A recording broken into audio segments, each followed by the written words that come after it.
5/5/2025 നടന്ന അക്കൗണ്ടസ്റ്റ് higher part 2 paper 3യുടെ KSR എക്സാമിൻ്റെ 21 മുതൽ 30 വരെയുള്ള ക്വസ്റ്റ്യൻസ് ആണ് ഇന്ന് ഡിസ്കസ് ചെയ്യുന്നത്.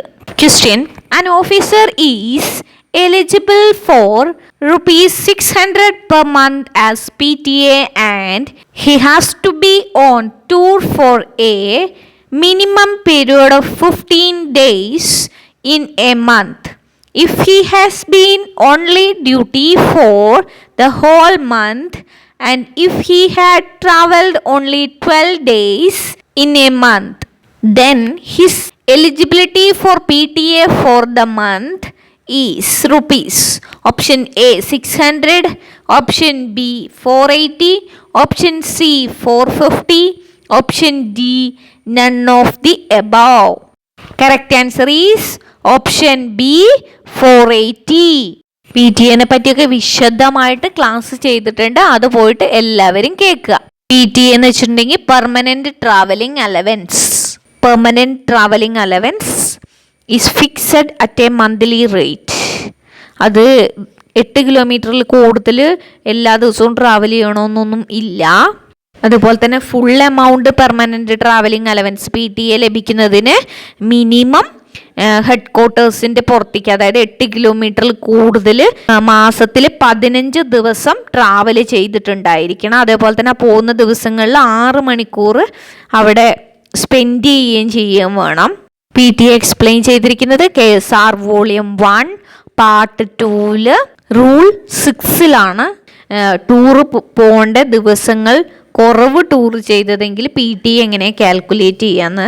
ഹോൾ മന്ത് അദ്ദേഹം ഡ്യൂട്ടി ചെയ്യുകയും ടൂർ ചെയ്ത ദിവസങ്ങൾ കുറവാകുകയും ചെയ്തിട്ടുണ്ടെങ്കിൽ അത് കാൽക്കുലേറ്റ് ചെയ്യാനുള്ള ഇക്വേഷനാണ് X×PTA/Y എന്ന് പറയുന്നത്. ഈസി ആയിട്ട് അത് കാൽക്കുലേറ്റ് ചെയ്യാം. 600 രൂപയാണ് ഇവിടുത്തെ PTA. അത് 15 ദിവസത്തേക്കുള്ളതാണ്. ഇതിൽ 12 ദിവസം മാത്രമേ ടൂർ ചെയ്തിട്ടുള്ളൂ. ഈസി ആയിട്ട് നമുക്ക് കണ്ടുപിടിക്കാം. 600 ഡിവൈഡഡ് ബൈ 15 എന്ന് പറയുന്നത് ചെയ്ത് കഴിഞ്ഞാലാണ് നമുക്ക് ഒരു ദിവസത്തെ എമൗണ്ട് ലഭിക്കുക. അപ്പോൾ 600 ഡിവൈഡഡ് ബൈ 15 ഇൻറ്റു 12 ചെയ്ത് കഴിഞ്ഞിട്ടുണ്ടെങ്കിൽ ഈ 12 ഡേയ്സിൽ പോയി കഴിഞ്ഞാൽ ലഭിക്കുന്ന PTA എത്രയാണെന്ന് മനസ്സിലാക്കാം. അപ്പോൾ 600 into 12 divided by 15 is equal to 480 ആണ് answer. Next question: maximum child adoption leave that can be granted to a female officer for adopting a second child is dash days. Option A 60, option B 180, option C 300, option D not eligible.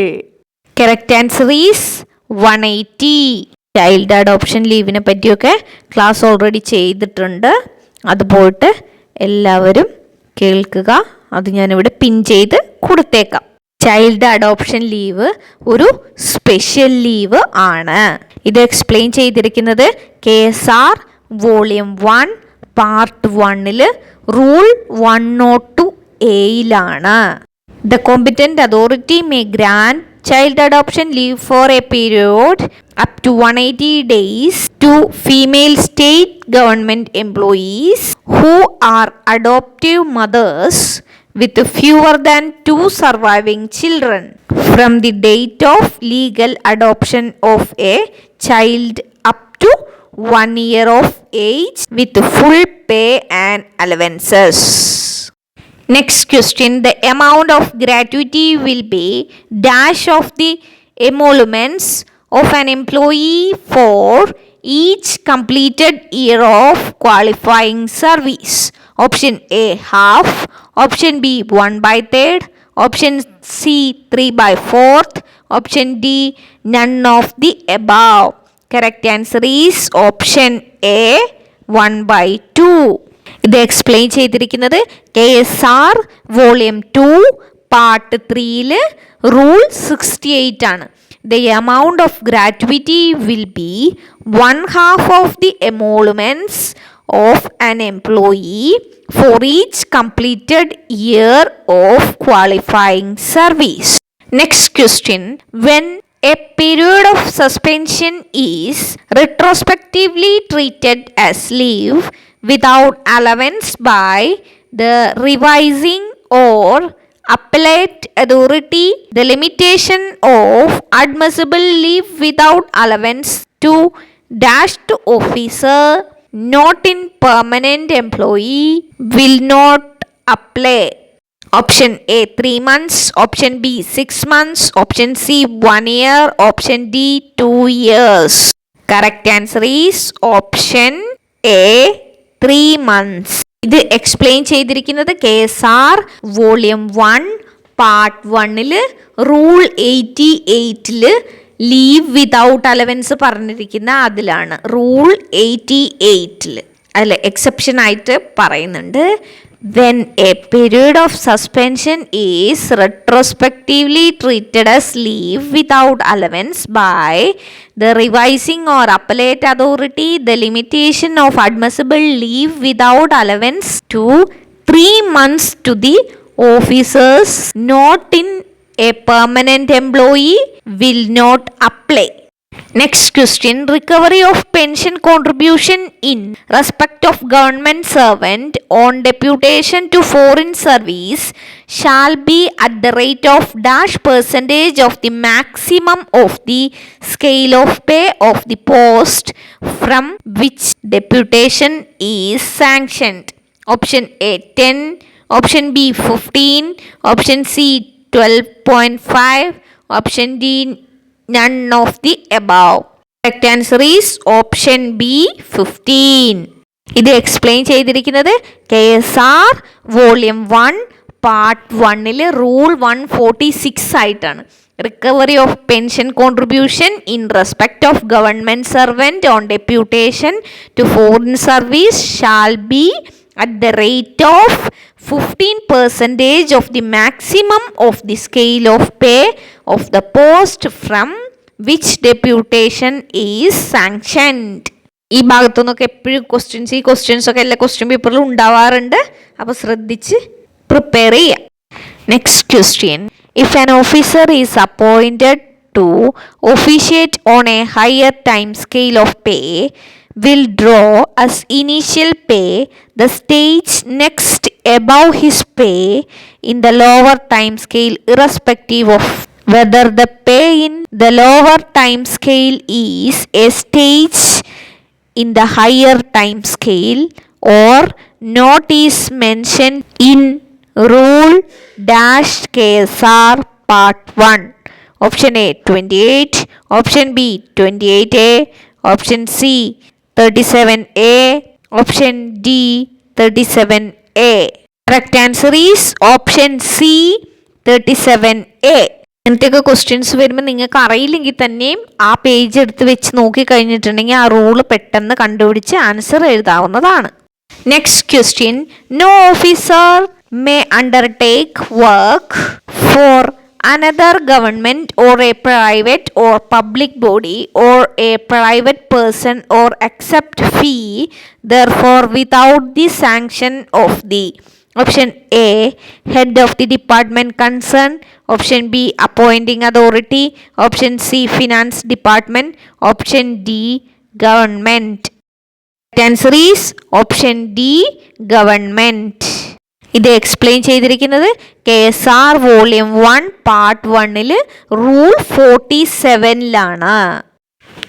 No officer may undertake work for another government or a private or public body or a private person or accept fee therefore without the sanction of the government. Next question. For every dash days late attendance without permission, an officer will forfeit a day's casual leave for which he is eligible.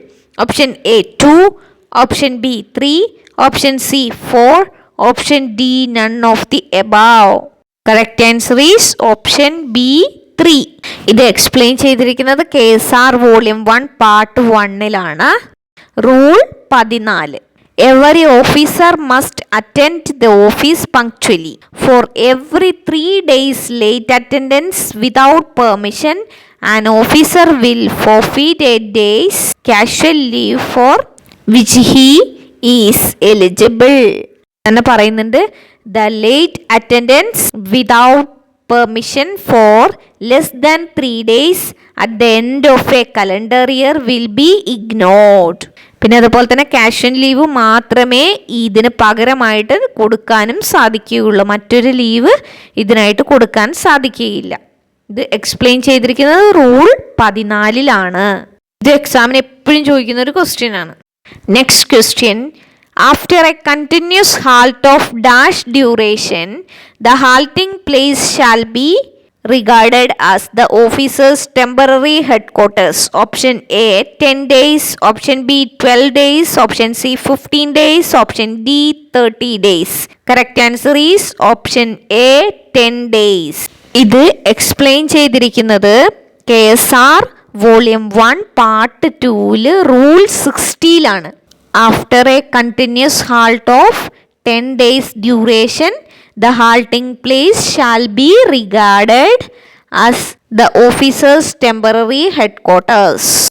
Next question, a register showing detail of overtime work done by employees during session of the Legislative Assembly, allowance paid therefore will be maintained in option A form number 12, option B form number 13, option C form number 14, option D form number 15. Correct answer is option C form number 14. ഇത് explain ചെയ്തിരിക്കുന്നത് KSR volume 1 appendix 4A അതിൽ തന്നെ 7-ാമതായിട്ടാണ് അത് explain ചെയ്തിരിക്കുന്നത്. A register showing details of over time work done, allowance paid therefore etc will be maintained in form number 14. അപ്പോൾ എല്ലാവരും നന്നായിട്ട് പഠിക്കുക. Wish you all the best. Thanks for watching.